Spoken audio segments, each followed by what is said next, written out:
દર્શક મિત્રો, આપને અત્યારે બનાસકાંઠા જિલ્લાના થરાદ તાલુકાના એક ગામમાં લઈ જઈ રહ્યો છું તમને. તો આપણે અહીંયા એક ખેડૂત છે જે પાર્ટ ટાઈમ પશુપાલન કરે છે, તો એમને મળીએ. નમસ્કાર ખેડૂત મિત્ર. હા બોલો જી. તમારું પૂરું નામ અને ગામ જણાવશો? રમેશભાઈ લક્ષ્મણભાઈ નારોલી.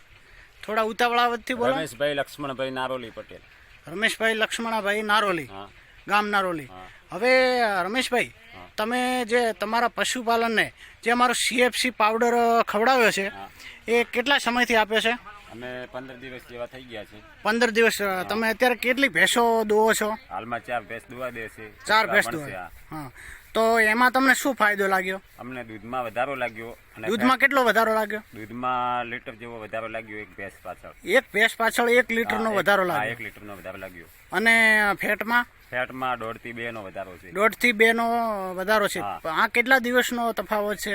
આ અઠવાડિયા પહેલનો છે તફાવત. હા, એટલે કે 15 દિવસથી આ વસ્તુ તમે આપો છો. નાખીએ પણ અઠવાડિયામાં અમને રિઝલ્ટ મળવા મળ્યું. અચ્છા, અઠવાડિયામાં તમને રિઝલ્ટ મળવા લાગ્યું છે.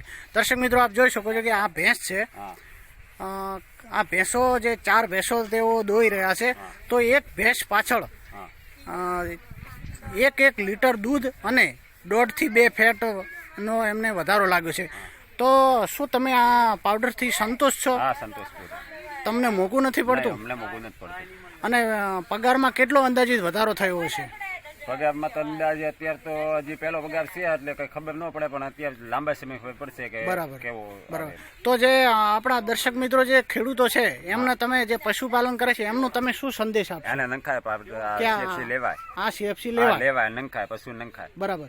અને બીજો તમને કઈ ફાયદો લાગે છે એની તંદુરસ્તીમાં? તંદુરસ્તી સારી, પાચન સારું, પછી પાણી સારું પીએ, ખોરાક સારો, ખોરાક સારો લે, બધું સારું એમ. બરાબર. તો રમેશભાઈ, તમારો મોબાઈલ નંબર આપી શકશો કે જેથી કરીને ખેડૂતો તમને પૂછી શકે કે ખરેખર તમને રિઝલ્ટ મળ્યું છે? હા, મને મળ્યું છે. તો તમારો રિઝલ્ટ મોબાઈલ નંબર આપો ને. 95 37 55 86 79. 95 37 55 86 79. 86 79. તો રમેશભાઈ, તમારો ખૂબ ખૂબ આભાર.